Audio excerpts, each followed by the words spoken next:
Right. I'm resident of Collinwood, Joel Sains, and joining me tonight to discuss the Halloween franchise is at Everyday Horror. How are you, man? Hey, I'm doing good and I'm happy to be here on your channel. I want to first of all thank you for taking the time to join me tonight. When did you get into the Halloween franchise? Uh, I will probably have to say around like fourth or fifth grade. I Oh, knew of Michael Myers, but I never really seen the entire 1978 movie. But I remember always going to the well, the I was about to say VHS stores, but you know, I was always going into the movie stores. And every time I used to just gravitate towards the horror movie section, and I used to see Halloween all the time, and that really what got me into the Halloween franchise. Just being curious, and honestly, around I want to say seventh grade, that's when I watched Halloween 4, and I only caught the end of Halloween 4, and then next it was Halloween 5 that came on TV, and I watched it, and I just fell in love with the Halloween franchise from there on out. But a funny story about that is when I watched Halloween 4, I was like, is this really a Halloween movie or is it something being like pretend or something like that, like a scary movie? But honestly, when I seen Halloween 5, I just fell in love with it, and I went back and I watched Halloween 1978 in its entirety, and then Halloween 2, Halloween 3. I tried to watch it, but it wasn't no Michael Myers, and at the time I just never watched it past 5 minutes.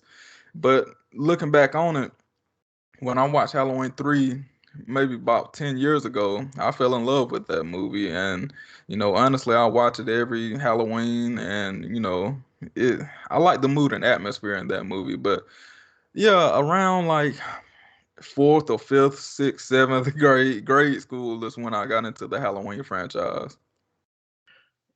my mother was a corruptible soul, and she owned she would go on to own a video store in the mid 90s or 92, 93.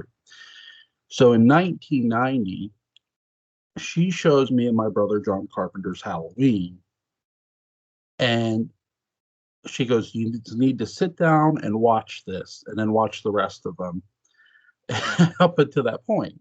So I had I had a crash course from 1990, that whole year of not just Halloween but horror in general, because of my mother, and I owe her that for the rest of my life. Yeah. It's like Yeah. I think that's something Halloween stars like they don't understand. It's like our parents got us into the like most people I think don't realize parents get their kids into this shit. Like Yeah. And believe it or not, this Halloween, I had my 2-year old and we watched the whole entire Halloween franchise. He was right there with me. right, my son and daughter, I when my daughter was young, she was 2, I remember showing her Halloween. So this year I had both my kids sitting on the couch, and my kids are a lot older now, but watching the franchise with me, watching the whole thing. And my daughter's just like, that Michael Myers is crazy, Dad. It's just like, right, he can be. But what were your thoughts on the character of Dr. Sam Loomis, played by the late great Donald Pleasance? Oh man, I mean, words can't really express how good that man was. And he honestly made the movie. And I recently did a video on my channel saying that, when Donald Pleasance passed away, the franchise basically passed away. And, Donald Pleasance, he was the heart and soul of the Halloween franchise. And just his lines, his professionalism, and he just made other characters better. And I just love how he was so serious about Michael Myers, and the other supporting characters was just like blowing it off. Like he's just a human. He can't do this or do that. But Sam Loomis, he was determined to kill Michael Myers. Right. I don't know if you've ever heard of I I did listen to that video, which I will leave when we get done here. I will leave a link to that video. It's very good. I have a theory I want to throw your way with Loomis. I think the reason Loomis knew Myers was evil is because he saw it up close. He saw evil long before Michael. And they used Donald Pleasance's real age with Loomis, which is interesting. To me, I remember as a kid when I was in fifth grade, my teacher, my former teacher, I should say, showed us the Holocaust. It was on he recorded it off the History Channel. So he showed us what these soldiers were telling the story of when they came to the concentration camps and the doctor examined the bodies. He couldn't tell the living from the dead. And I thought instantly at that moment of Dr. Loomis because they were showing the pictures they took at the time in World War II, and it was eerie and it was evil what they were showing, really. And I could only think of one person, and that was Loomis, because this is to me is what Loomis would have sought to sort of not just understand Michael, but understand evil in its entirety, how people in general could commit evil or commit evil acts. Yes, that's definitely a good point, and I never thought of it that way. Like real history is the damnedest thing. Like it's crazy, but so I digress. So I apologize. But um, what were your thoughts on the the well, officially they do the sister connection in part two, but what were your thoughts on that? The twist. I love it. I know John Carpenter, every chance he gets, he try to downplay it, but I love that brother sister storyline. And if it wasn't for that, we wouldn't have Halloween 4 or 5 or 6. And honestly, I love it. Or H2O. I'm a big fan of H2O, so I love that brother sister storyline. And they should have kept it in for Halloween 2018 and Halloween Kills. We're gonna get into 2018 because I somewhat hear what you're saying, and that reason there, I'll get it. Well, I'll get it in a moment, but I'm with you. I love to me when I still watch Halloween 2 to this day, and I watched it as a kid. I still have that same reaction. My jaw is on the ground when I hear Merrington Chambers say, "My Laurie Strode is Michael Myers' sister." I'm like, "Oh my god, that woman has the worst luck ever." I know and that's the same reaction Dr. Loomis had in the car. He was like, "Oh my God." He was like, "Why did they keep that from me?" Right? It's there. When a friend of mine had asked me, "Who's the most unluckiest horror character ever?" I said, "Laurie Strode. She's related to fucking Michael Myers." I know, right? She can never get away from that. Could you? I mean, there are a lot of unlucky characters in horror, but having being related to Michael Myers is like literally the worst thing that can happen to you, Yeah, because basically it's a whole bloodline. right? What were your thoughts on? You talked about Halloween 4, seeing it. What were your thoughts on? Here's Danielle Harris, this girl. They're asking this little kid to now basically lift this heavy weight because there's no Jamie Lee Curtis. Yes, they have Donald Pleasance, which is great, but they're literally asking a little girl to carry the load, and she does. Yeah, I feel like Danielle Harris, she doesn't get enough credit for Halloween 4 or 5. And, considering her age and what she did, she's a phenomenal actor. And I just feel like people overshadow that for whatever reason. But, that little girl, well, at the time, she held her own. And, I believe, in the behind the scene footages and stuff, she said she wasn't scared, but I believe, like, she was really scared during those scenes, and that's what made it real. And and like I said, Halloween 4 is a fan favorite, and it's probably ranked like one or two in most people rankings because of Danielle Harris. It's really what I love most about it is they took one hell of a chance. Not just on her, but at the end, to have this little girl maybe potentially be the next killer, because when I had watched four, I had not, my mother literally made me watch these in order. I was not allowed to jump ahead ever. Yeah. But so when I watched four, I'm seeing this little girl at the top of the stairs holding these scissors, and I'm like, oh my God.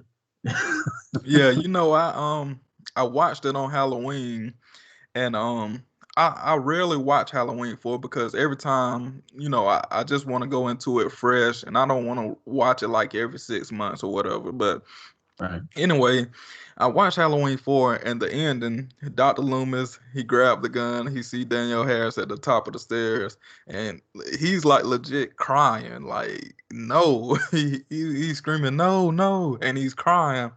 So Sheriff Meeker, he grabs the gun, and Sheriff Meeker almost was like, he grabbed the gun. He was like, "Should I shoot her?" Like he didn't know what to do. Right. There's that moment. I agree with you. It looked like there was that moment of debate in his mind, like, should I pull the trigger? And he's just in such shock. I think that's why he doesn't. Like, like you said, Loomis is crying. He's in like, oh, like no, no. Yeah, and I want to Just I want to mention something too. Like, sure. you know, um, a lot of people like that ending. Like Halloween periods, they like that ending. But really, that's the start of the Cult of the Thorn because the powers are being transferred at that point, and people like that ending. But it's almost kind of hypocritical. You get what I'm saying? Here's the thing. I'm a Dark Shadows fan, and I know you've never seen it, so hear me out when I say this. Dark Shadows deals in a lot of things supernatural, just sort of like the way the Halloween franchise has done.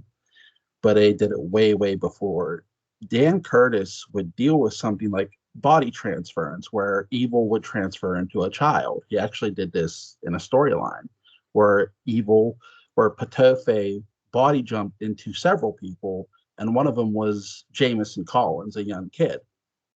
So, because Patofe was a warlock.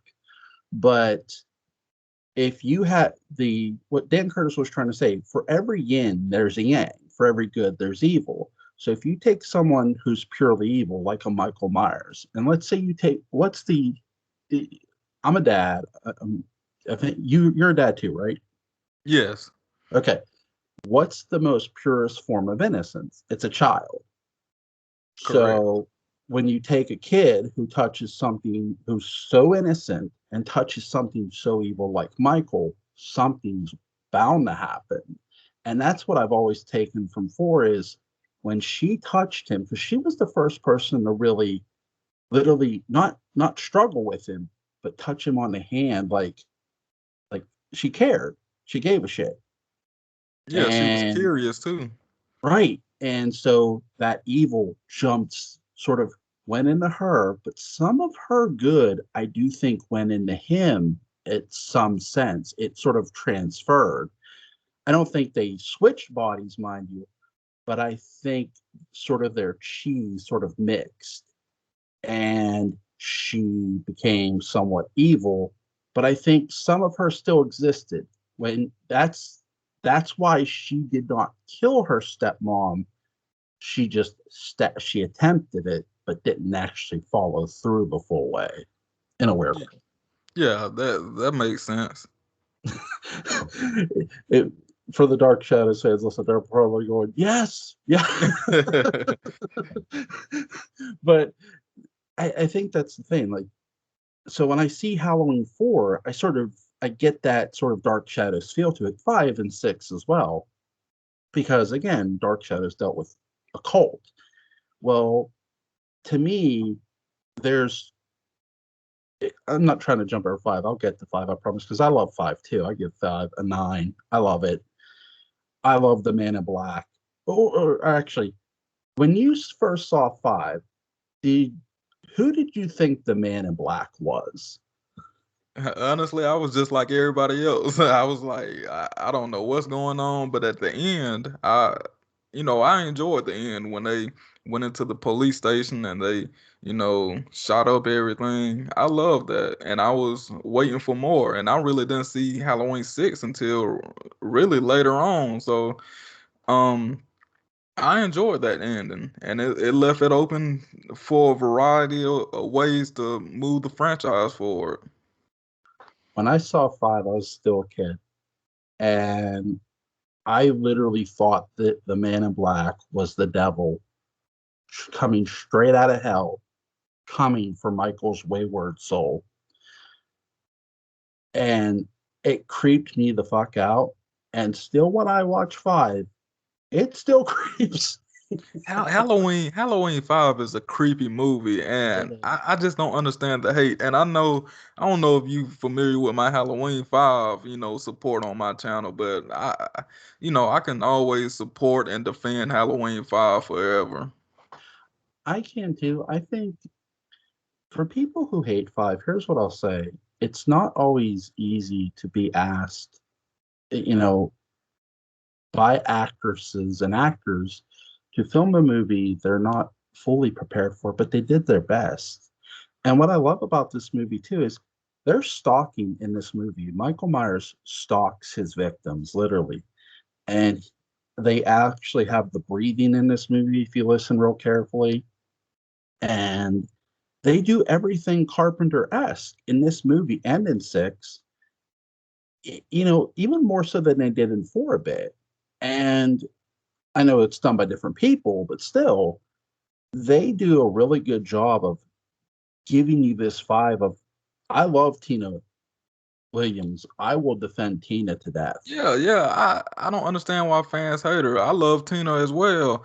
People want to get on Tina for being like aggravating or whatever, but um they won't get on Annie in the original Halloween for being like that same type of character.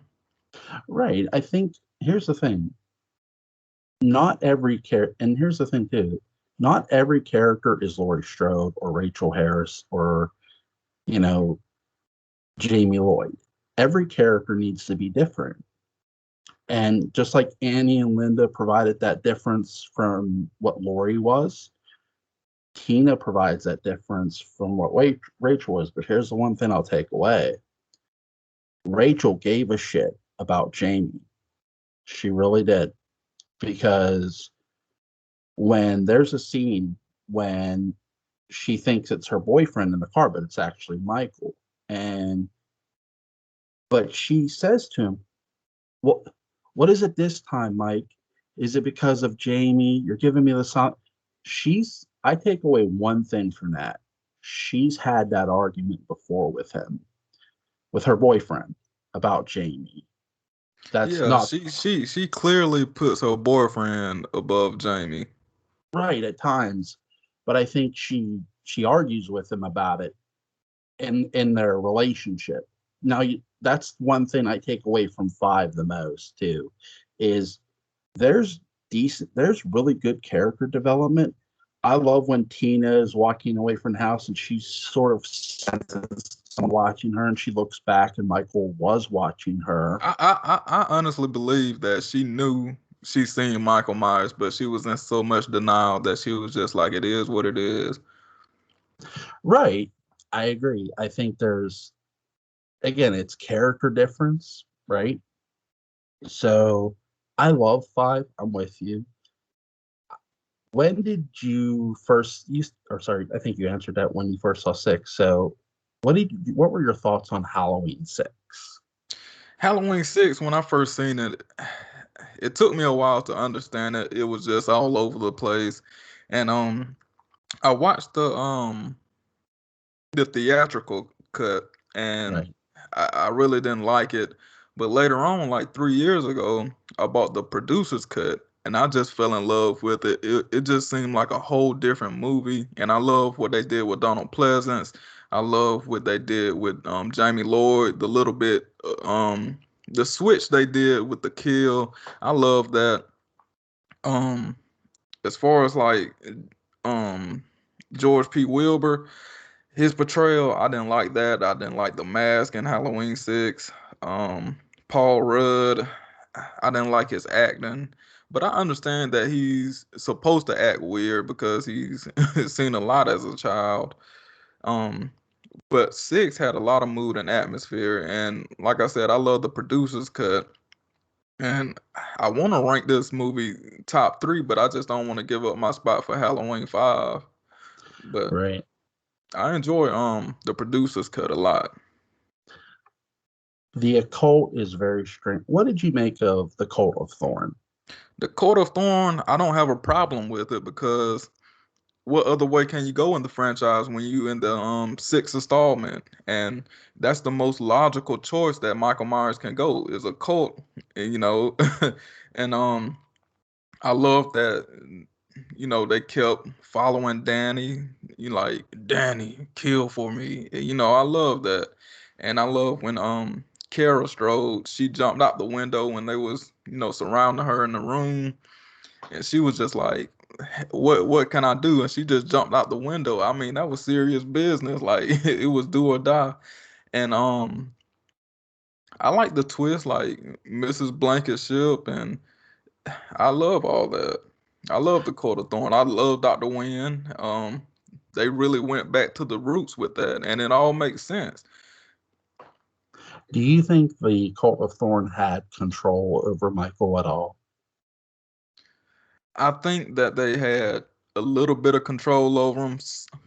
I want to say like a mental shock collar, Right. but ultimately, I don't think they could control Michael. I'm halfway with you on this. I I think they wanted to control him, right? They wanted to control them. I mean, who would not want to have power over the most brutal, smartest serial killer ever? But I don't think they ever had any real control. And some from maybe 89 or even 1990, from 90 to maybe 95, Michael was killing their members off one by one by one by one. Because I think the Cult of Thorn was larger than what we ever saw in 95. I think it was bigger. And slowly Michael kills them each and every as the year passes. Because if you have control over the most brutal serial killer, you're recruiting Danny. You're basically taking Jamie. To me, I felt they were taking Jamie's baby and trying to make it the new Michael in a way. So if you have control over the most brutal serial killer, why are you recruiting other serial killers? There's You get what I'm saying? Like there's a Yeah, lot to maybe it's like a limited power they can have, right, for a certain amount of years or whatever. Maybe that was the case. right. I think because with occults, here's the one thing I'll say. In Dark Shadows, there was an occult with Judah Zachary. Judah Zachary had an occult, and he was betrayed by one of his occult members, who was actually Angelique, but they gave her a different name. But they gave Angelique a redemption story when she didn't deserve one. Um, but she betrays him. So you do see betrayal in occult stories. I I think Michael betrayed them? No, I just think, like you're saying, there was maybe a limit to what they could do with him, and maybe they reached their limit very maybe quicker even than what they wanted. Yeah, I just think like it backfired on them at the Yeah. end. What were your Halloween H2O? What are your thoughts on Halloween H2O? Halloween H2O. I'm gonna watch this soon as I finish this recording. But I love Halloween H2O, man. It was like the summer of 2007, and the movie was on HBO Max, and I watched that movie like every single day. um, and I just fell in love with it. I love the bathroom scene. That's probably one of my top 3 scenes in the Halloween franchise. He he walks in the bathroom, and he sees the woman through the stall, and she sees him, and he takes the purse and he's waiting on her to react. And he was like, "Don't react, I'm gonna kill you." And she didn't react, and he spared her. And I love that. It's just that built up tension, and I love Laurie Strode in this movie. She did a great job. Um, she played it serious, and I definitely like this Laurie Strode better than Halloween 2018. Um, as far as like Josh Hartnett, he did real good, but I just felt like that wasn't even necessary with having a son and his girlfriend and all that. They could have just had her at the being a college professor. That's it. Right. They didn't have to have her son. I just thought that was kind of awkward. But other than that, Chris Duran, I didn't like his portrayal really, but his moments there, like in the beginning scene with Marion Chambers when he's in the house, I absolutely love that. You want to talk about mood and atmosphere? That was it right there. Well, throughout the whole movie, I love the mood. A lot of people don't like it and say it's not like any other Halloween movie, but it doesn't bother me with them being in California on a college campus or high school campus, whichever one it was. Right. Um, but I love Halloween H2O. The ending, uh, it was a great way to end the entire franchise, but I, I didn't like seeing his eyes. Right. I get what you're saying. The My favorite thing with H2O. Now, for years, there are a lot of people out there who have said this movie does not explain where Michael Myers has been. I call complete bullshit on that. When you go back and watch it tonight, Loomis has this room, and in it is a bunch of newspaper clippings. And they're Yep, not just all of Haddonfield, they're from other places, of other yep, murders. yep. That, Thumbtacks, sticky notes. Yep. yep, for people who are fans of The Shadow like I am, The Shadow would have a deduction board. That's Loomis. Those newspaper clippings are Loomis's deduction board. He's trying to find Michael Myers by where he strikes. And those newspaper clippings are where he struck every Halloween. And I love it. I don't Uh, understand why more people haven't caught on to that. it's a hell of a thing. I don't know if you're familiar with The Shadow, but it's really good. But it was created in 1931, but I love how when they're showing all the clippings, you can see murder after murder after murder. Loomis knew that was Myers. He knew, and I love it. Yeah, yeah, people need to catch on to that because there's a lot of people bashing.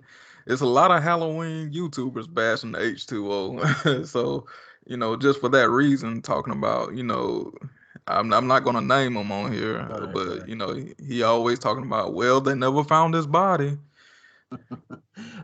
Here's the thing: just because you don't find a body doesn't mean it didn't get up and move. And I think that's the thing. Myers did not just sit around or lay around for 20 years. To that board, Loomis is telling you, Michael's been busy for 20 years. Yeah, He's out, you can tell Loomis he was nonstop, all right? those documents and stuff like that. He was like a chemist in a lab.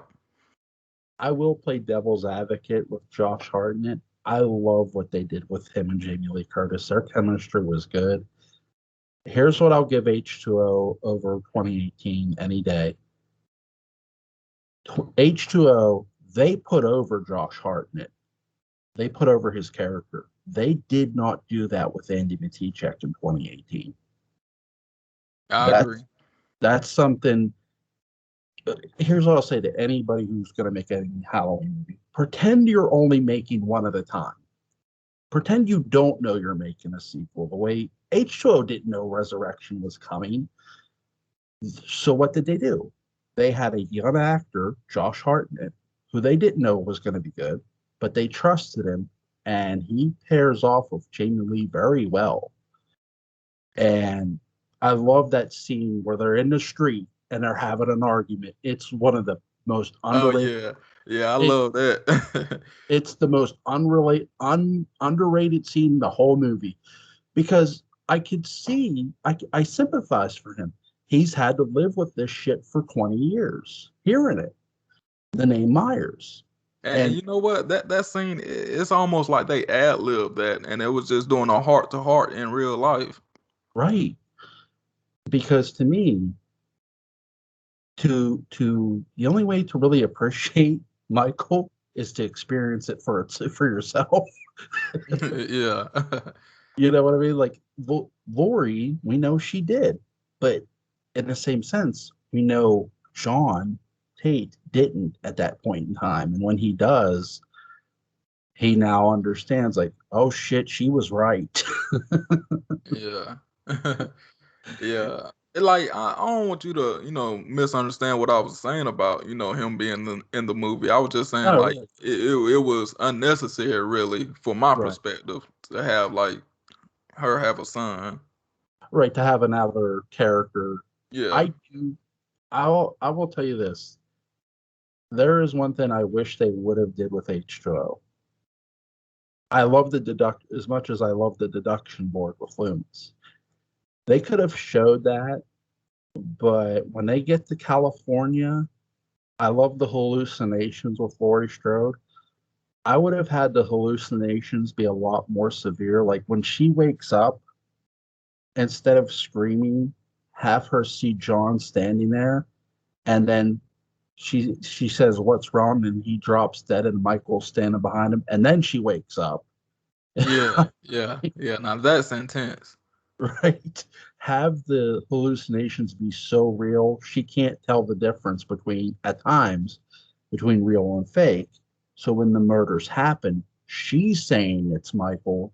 And I wouldn't have had the kids go to Yosemite. They would have all been bait for Michael. And you don't know if it's Myers or not until the end. And when Michael would have killed Lori in H2O is my thing.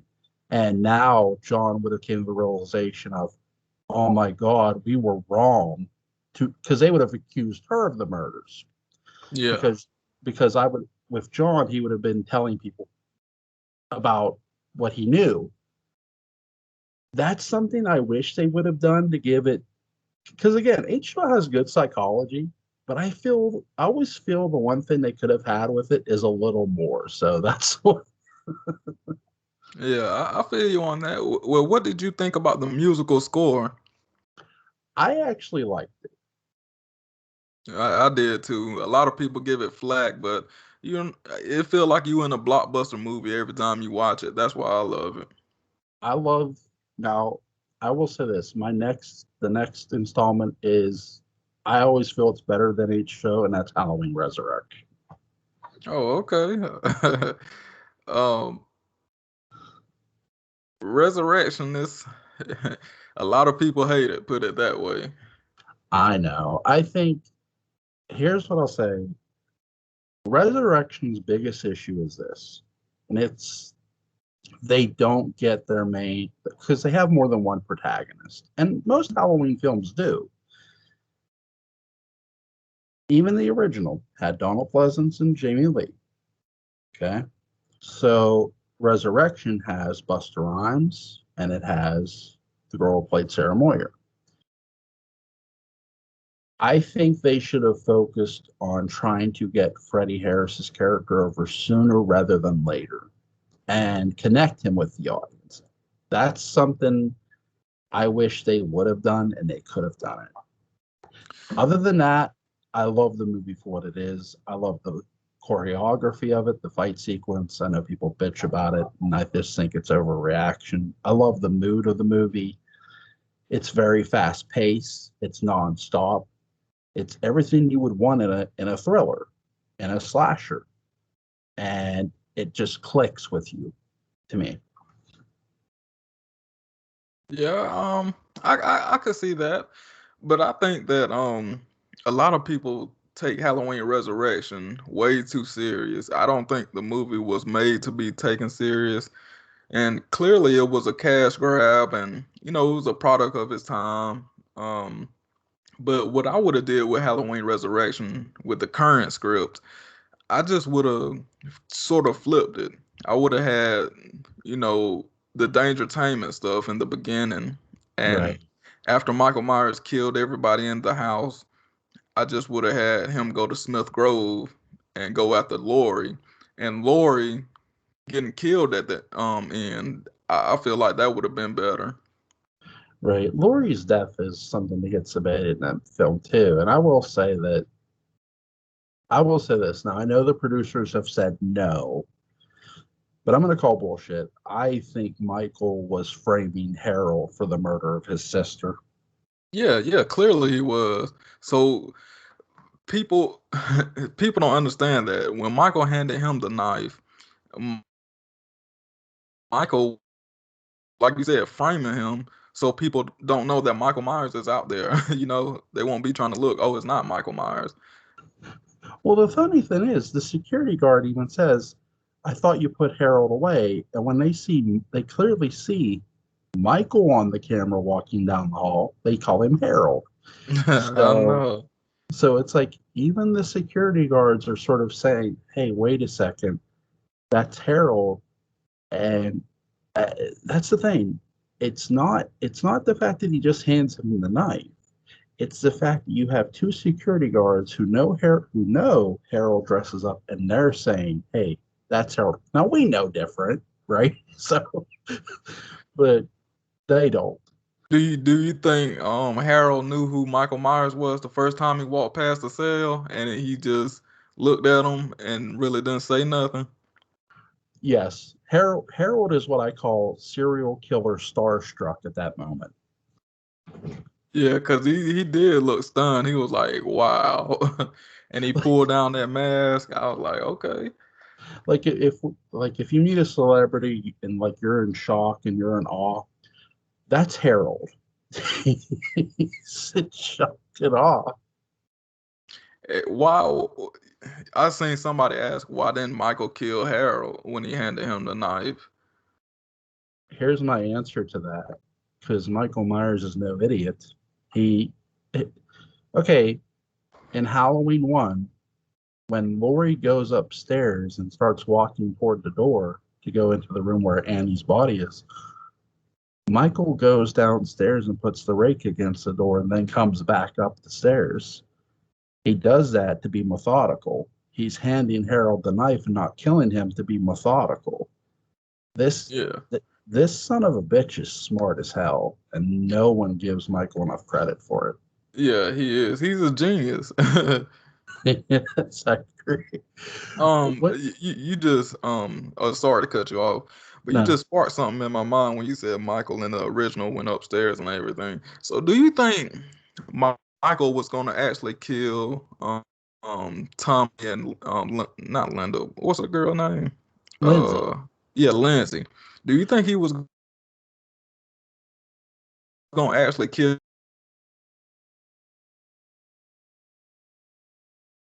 Hello? Yeah, you can hear me. Yeah, sorry, you cut out there for a bit. I'm sorry. Oh, okay. No, what I was saying was, when you was talking about Michael going upstairs and all that, I was saying, do you think that Michael was gonna kill Tommy and Linda? I mean Lindsay. I do. I think, look, I think after he would have killed, if he would have succeeded and killed, I think he would have. Now, do I think he would have risked leaving them alive? Here's my theory on this, and I know some people might scoff at this. I think he would have for one reason, because you need someone to. Who's the only person who suspects Michael of being in town? Loomis. Yes. Okay, if you're Michael, it's all too easy to set up Loomis for these murders. It really is. It's almost golden.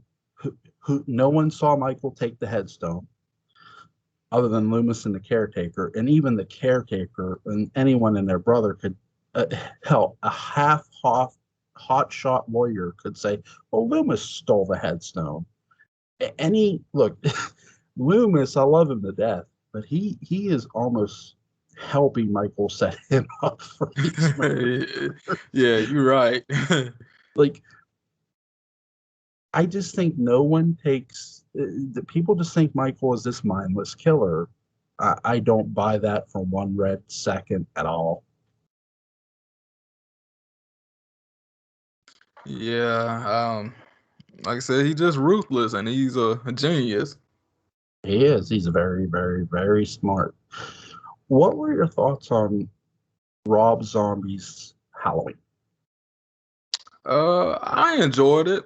Uh, the dialogue could have been toned down just a little bit. Well, not just a little bit, a lot. Um, Right. but I love Tyler Mane. I love the acting in this movie. Everybody did a great job. It was intense.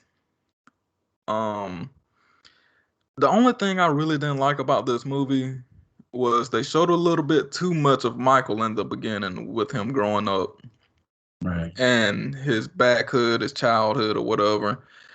And I also didn't like the cinematography and how dark the movie was in the later part. Like I couldn't really see everything, and I don't like that in my movies. But other than that, I really enjoyed Rob Zombie's Halloween 2007, excuse me. No, it's right. I love the cinematography in this movie.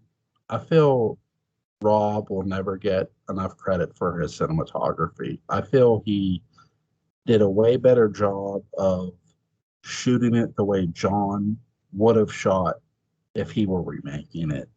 And he, to me, he outshoots David Gordon Green any day of the week Oh, from a absolutely. from a camera standpoint. He knows how to shoot a movie. I will say this: you've talked about how, and I somewhat agree with you. Maybe Josh Hartnett wasn't needed, a son wasn't needed. I don't feel Loomis was needed in this movie. Don't get me wrong. I love Malcolm McDowell's portrayal in the first one, but I wouldn't have minded if they just focused on Brackett in this movie and made him sort of the protagonist. I loved his character. I loved the way the sheriff was portrayed in this movie. He was very straightforward. This was not the 1978 sheriff that we got in John's original.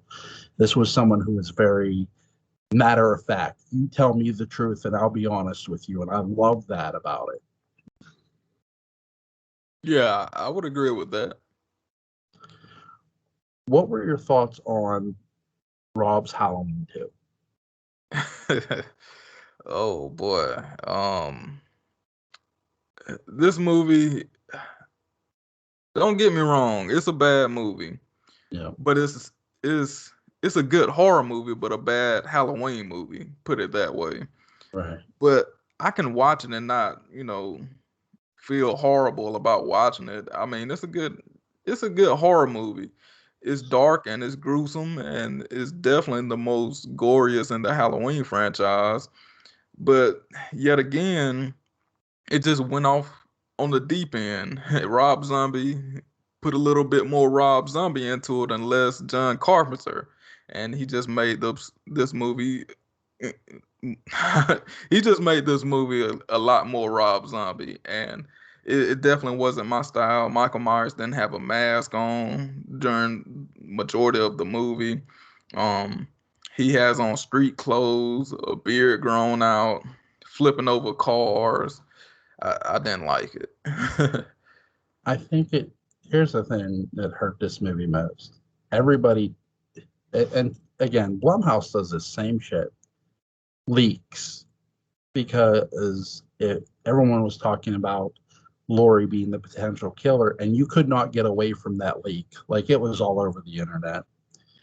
And I think they should have just went ahead and made her the killer and made this more of a psychological story, because it would have made more sense having her be the killer instead of bringing Michael back. I think it would have been a better story and a better movie. I do think because to me, the movie more looks like a mess with Michael in it at times, in my opinion. Yeah, it doesn't seem like a Halloween movie. It just a whole bunch of characters that took a Right. whole bunch of ecstasy pills. That would it seemed like. I agree. Like I mean, everybody you was you you got Dr. Loomis talking about beating his reporter. His I don't know. right, and that's the thing too. This movie sort of 180s what Rob did in the first movie, with especially with Loomis. If this guy was all about the money, as they're trying to sell you in Halloween 2, which I don't buy, well then why when you were retired in Halloween 1 in Rob's 1, because he did retire, then why the fuck did you feel the need to come to the town of Hadfield to save some girl who you didn't fucking know? That's that's something I will sort of nitpick and go, this guy was not all about the money. So why did you make him that way in part two? Yeah, he just wanted to do something complete opposite. That's what I think. Right. I agree. What did you think of Halloween 2018? Uh, it was a lot of hype build up for it, and Yeah. I went to the movie theater and watched it. And as soon as I seen that red checkerboard and stuff, I didn't like it. I was like, they showing Michael face, and I just don't like the direction they're going. And then with the two investigative journalists, I didn't like how they had the mask, and I don't know. It was just a lot of plot armor. I feel. Mhm. Um, it seems like Jamie Lee Curtis phoned it in. Like she was just there for a check. She did good, but it just seems like you can tell like, hey, this might be my last rodeo, and I'm just gonna go along for the ride. And as far as like the whole movie, it's just a complete rip off of the 1978 original. It didn't add to the story. They didn't do nothing new. They dissed all the sequels on the campaign promotion tour, and yet you got everything from the original Halloween in it, Halloween 2, Halloween 3, Halloween 4, Halloween 5, 6, 7, Resurrection. I mean, I never understood that, and it Right. just pissed me off, and it made me hate the movie. And then at the ending, it just made me hate it even more. And then you got these characters introduced, Right. Allison, um, Judy Greer. What's her character name? I'm blanking on it right now. Her, her name is Karen. Karen. You could tell I don't care about her. But anyway, yeah, Karen and Allison. I really wasn't a big fan of those two. Um, a lot of people like Allison for whatever reason, and I just don't understand why. Like, she didn't do nothing spectacular in this movie or Halloween Kills, and people are like, she's the next big final girl, and I'm just like, I don't see it. And the comedic dialogue in Halloween 2018, looking back on it, it wasn't bad considering what I seen in Halloween Kills. Right. Julian, he could have been a little bit more scared when he seen Michael Myers in his home. And with Ray talking about peanut butter on my penis, looking back on it, I watched it over this past Halloween, and it Right. wasn't that bad listening back on it. But overall, Halloween Kills was so bad that I enjoy Halloween 2018 now. I'm sort of the opposite. I enjoy kills. Excuse me, I'm sorry. But more than I do 2018. And here's why. 2018 at times doesn't know what film it wants to be. It doesn't know whether it wants to be the sister connection or doesn't. And I love the fact that they have Andy Batist's character say the brother sister thing was a rumor. Well, here's the thing with characters.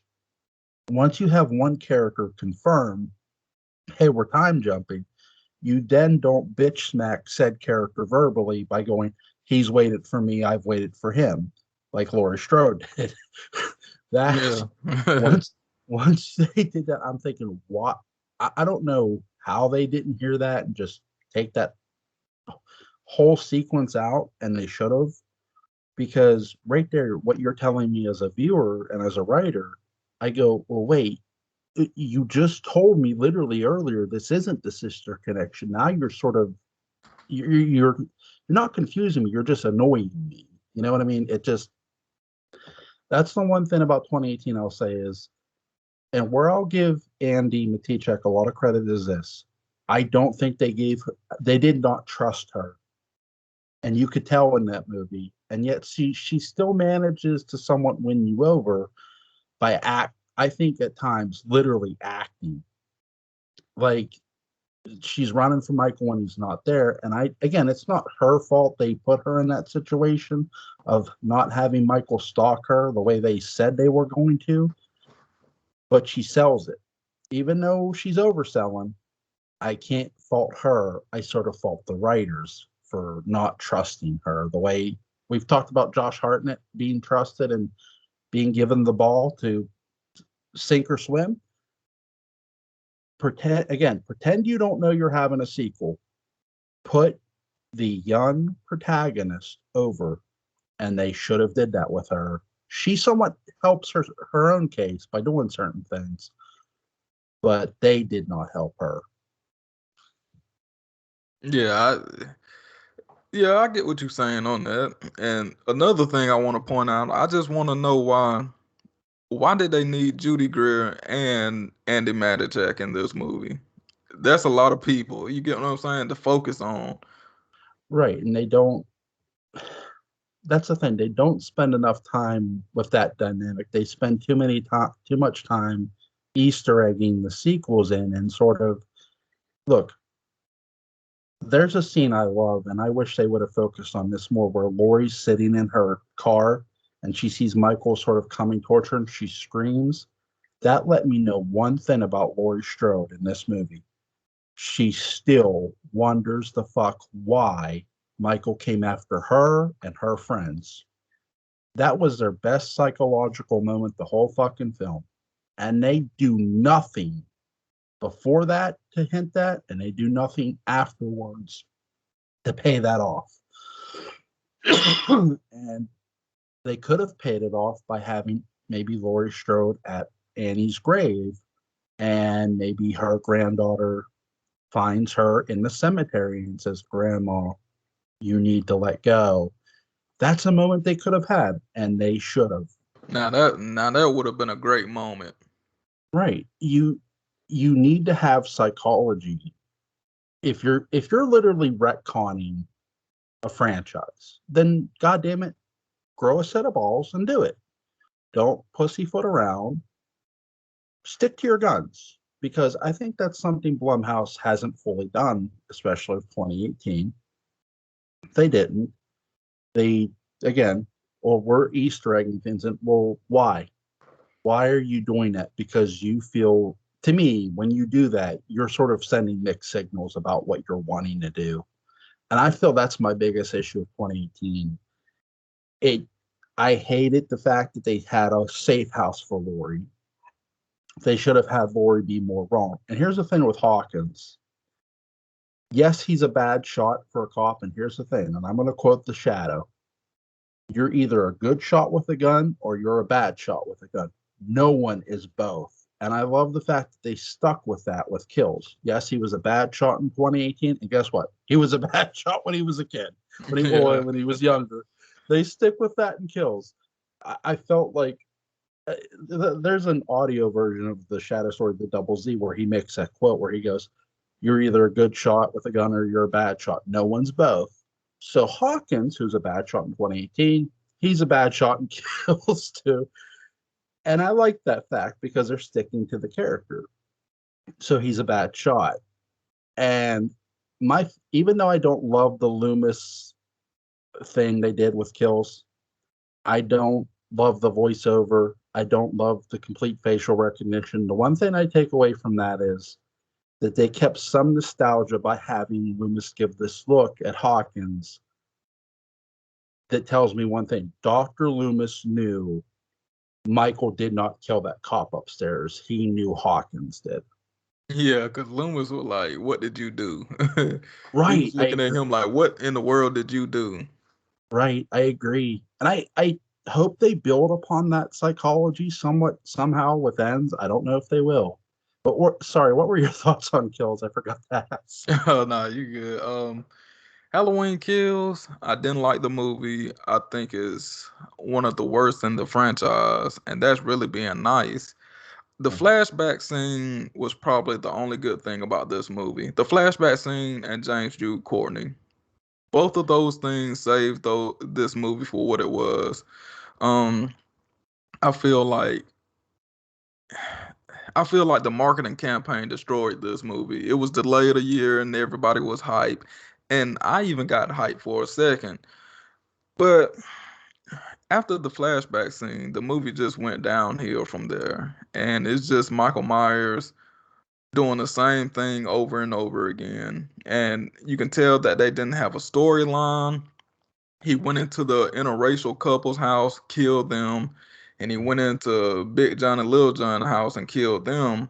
And I feel like they made them a gay couple so it can distract the audience from seeing Michael do the same thing over and over again, like going into the same house. Granted, it was the Myers house, but at the same Right. time, he's just doing the same thing, going from house to house, killing people. I didn't like the ending of the movie when he's getting beat up by the mob and he puts the mask back on and everybody watches him put the mask on and then they want to beat him and fight him.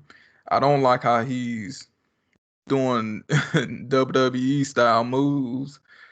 And I don't know, man. The ending with Karen going back upstairs and looking out that stupid window and Michael being behind her and just stabbing her.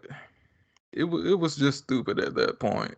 And even in the movie theater, everybody else was grunting and mad and being like, "Oh man."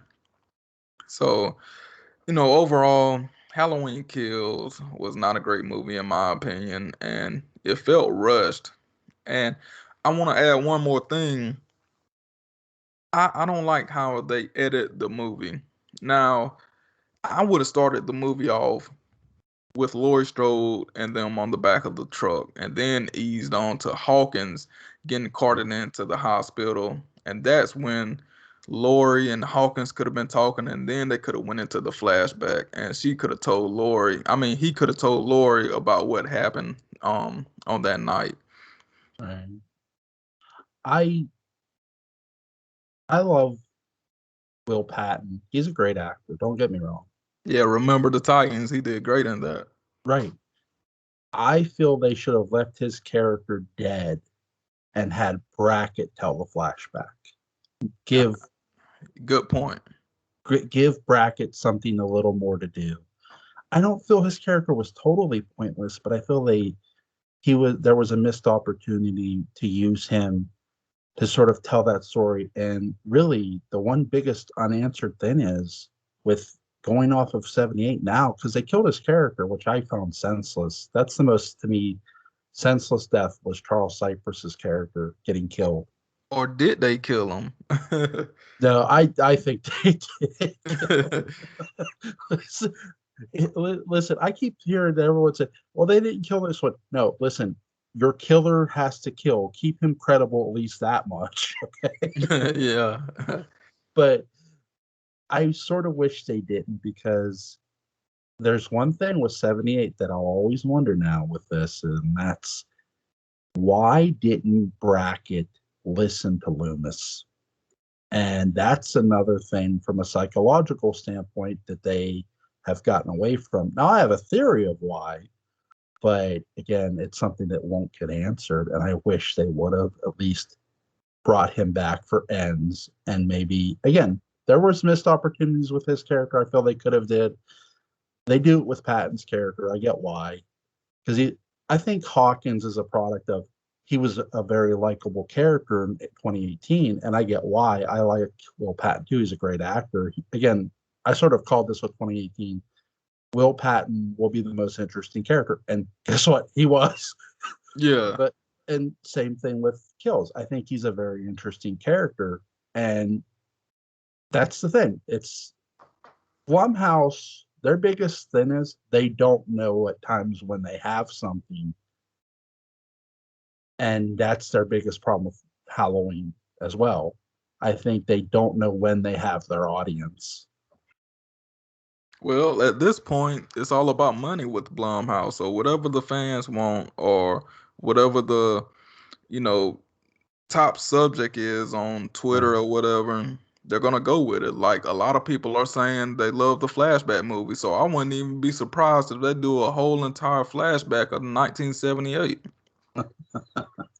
Please don't. No, I'm serious. I mean, No, I know. I Here's what I'll say is two things. One, with Blumhouse, stop all the leaking. That's on them. Them leaking shit.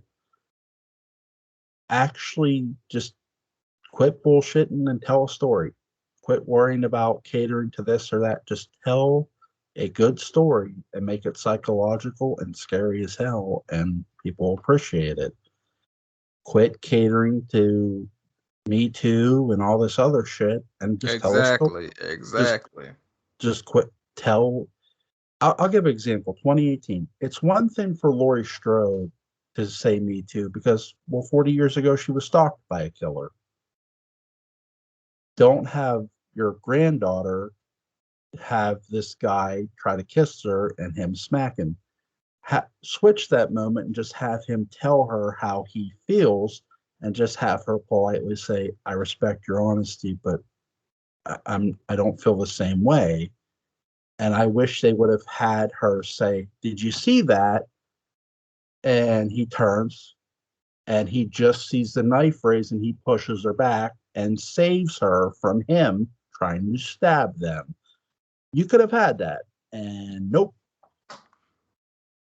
nope. A part of me thinking that you know Jamie Lee Curtis is writing some of these scenes, Yeah, or got an input. yeah. And here's the thing too, and I know a lot of people aren't gonna like this, but Andy Matichak is not the next Jamie Lee Curtis because they have not built her that way. They haven't. Jamie Lee Curtis was built like a scream queen. Her character was put over that way in 1978. Andy Matichak's character has not been put over as a scream queen. Yeah, and it just seems like these new Halloween fans are trying to crown her already. To me, and this is early because again, she's got a whole career ahead of her. I don't see Jamie Lee Curtis. I see a female Kurt Russell, but not Jamie Lee Curtis. Yeah, I could see that. Like she's more built for action horror than literal psychological horror. She's Yeah, more she's more built for that. The way Kurt Russell was built for that. The way Kurt Russell was built for The Thing and other things that he did, like Big Trouble for Little Little China. yeah. But to me, there's she's more built for that than she is, well, Scream Queen. She's not a Scream Queen.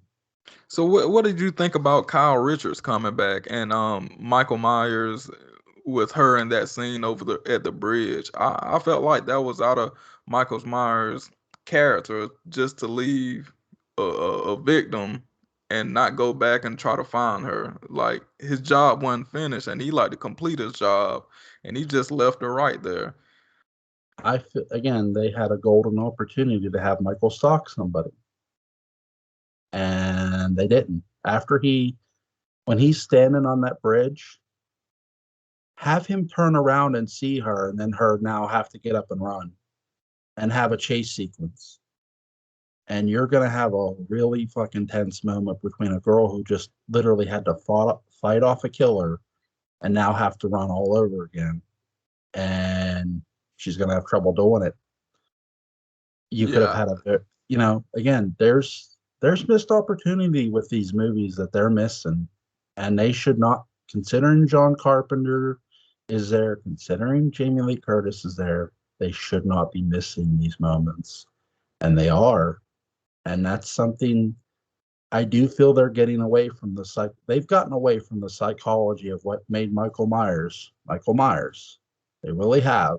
And that's saying something considering John Carpenter's a part of these. Is Michael Well, still, is he he's a still part of it because of the money. right? Is he still a killer? Sure. Michael's still a killer. But from the 78 to now, we're talking about a guy who stalked his victims and then methodically killed them. Well, he's gotten away from the stalking part. He's mostly methodical, but I haven't seen that where he's going to make sure you're dead and that's it. Yeah.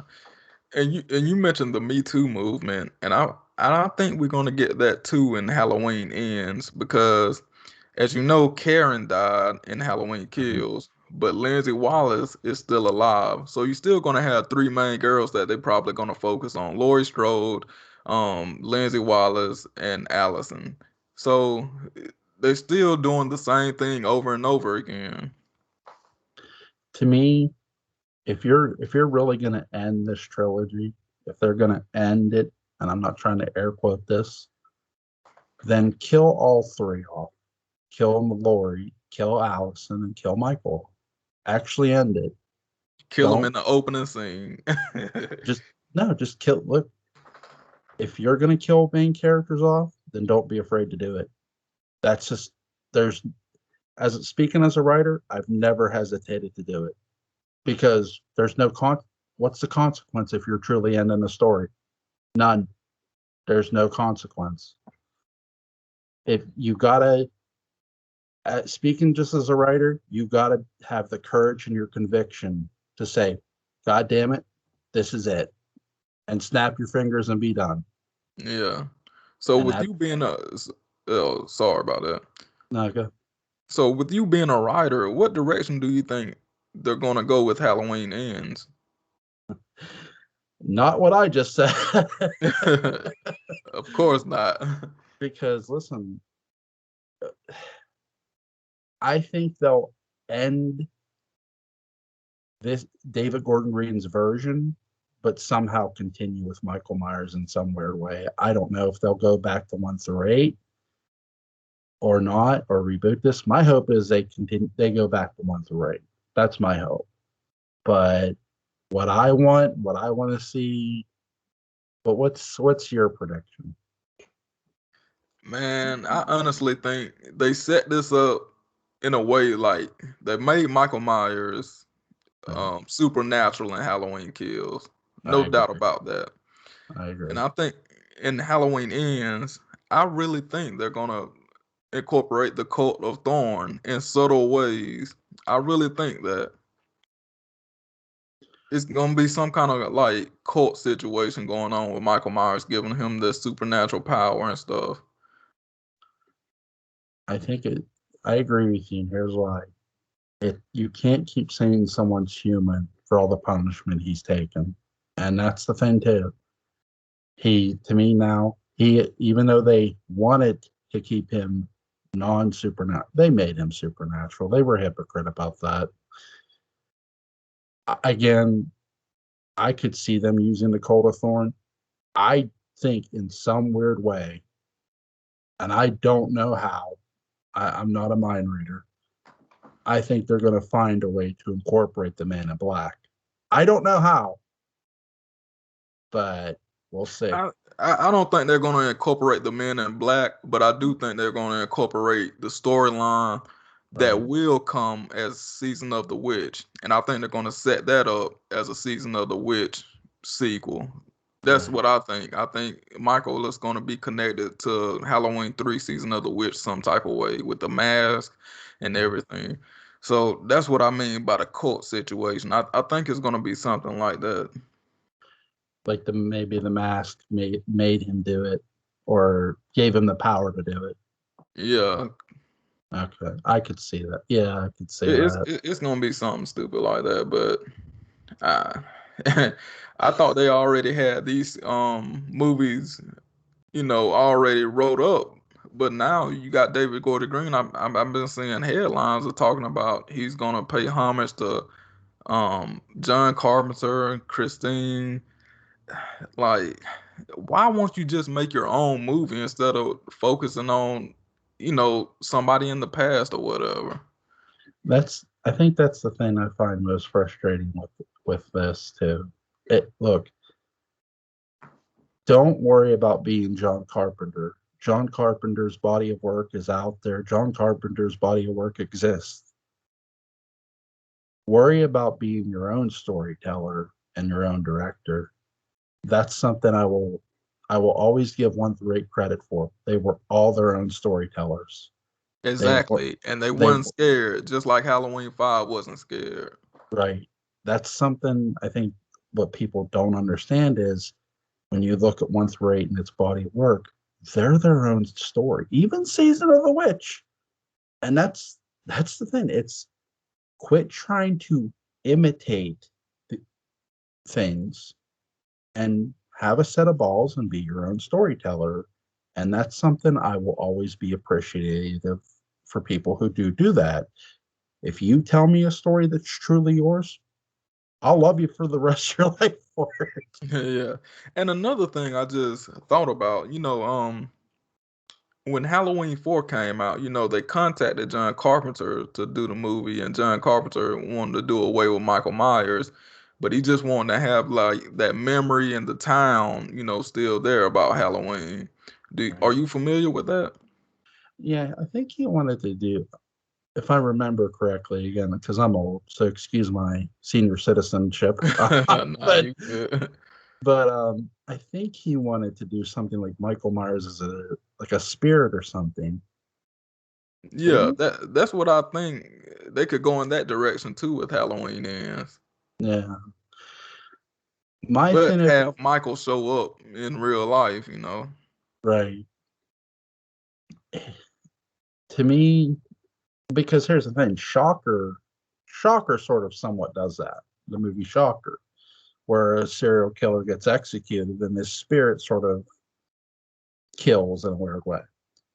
But to me, I don't think you need to make Michael Myers a ghost or a spirit to have him kill. I think you just need to have him be the most smartest, brutal serial killer ever, and you'll make a lot of money doing it.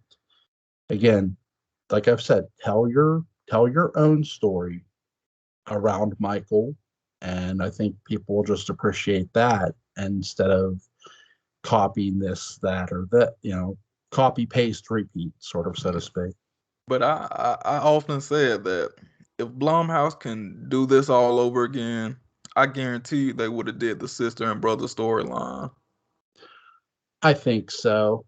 I do because considering how 2018 was a bit, I think maybe they thought about it.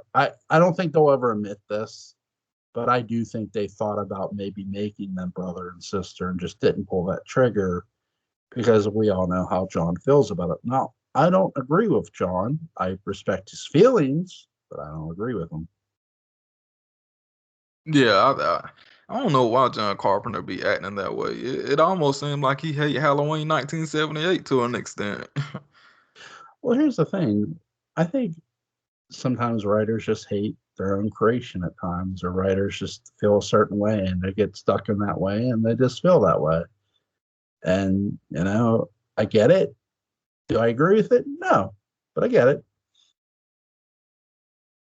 But yeah, John Carpenter, he's about his money, so I just think he's just sitting there on set eating chips and stuff. He's not really paying attention. They probably giving him scripts and stuff. He's like, "Oh yeah, yeah, that's good," without even reading it. I have a question for you. If you could cast, say they rebooted the Halloween franchise all over again, if you could recast Dr. Sam Loomis, who would you cast? Oh, that's a hard one. Oh boy. I honestly think Malcolm McDowell would have, Right. he would have did a great job. Hmm. That's only the only real person I can think of right now off the top of my head. Right. But I Dr. know. Sartain, I mean, the uh, person who played Dr. Sartain, he could have been cast as Dr. Loomis too. yeah.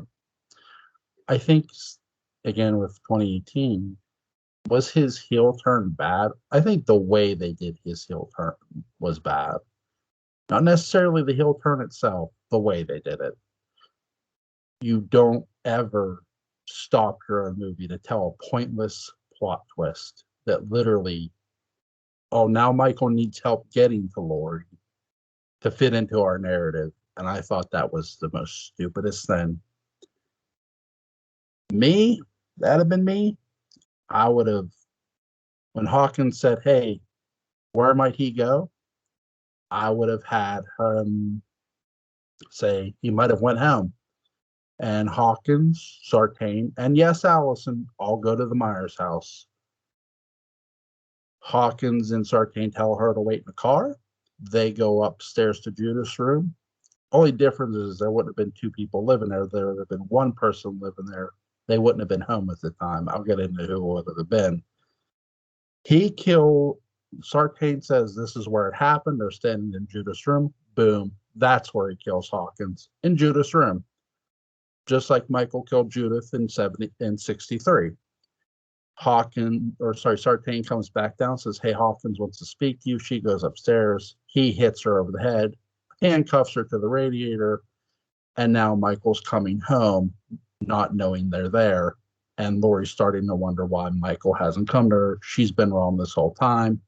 And you have the sequence there at the Myers house. But that's just me. Man, you got me hyped listening to that. I want to see that on screen now. But I think that to me, I would have loved to see, or still love to see Hugh Laurie do Dr. Loomis. I Oh, know he, okay. I know he did House, but that or Ewan McGregor. I think they could do it. To me, though, the one person I would love to see in the Halloween franchise would be Forrest Whitaker. Now, I don't know whether you'd have him as Loomis or someone else, but I would love to see him in the Halloween franchise. Yeah, he's a very believable character, and like when he's trying to get people, convince people, you can believe him, and Right. he's a seasoned actor, and that would be a good fit. So I have no more questions for you. Is there anything you want to add? Not really. I really enjoyed this talk. Talking Halloween never gets old, and thanks for having me on your channel. You're welcome. I want to thank you, Ryan. Thank you so much for coming on. Link to at Everyday Horrors channel will be in the description box. I'm gonna share his last Halloween video. You can follow him at Everyday Horror One, I believe it is on Twitter. You have a great night, man. All right, you too, sir. You too. Bye bye. All right.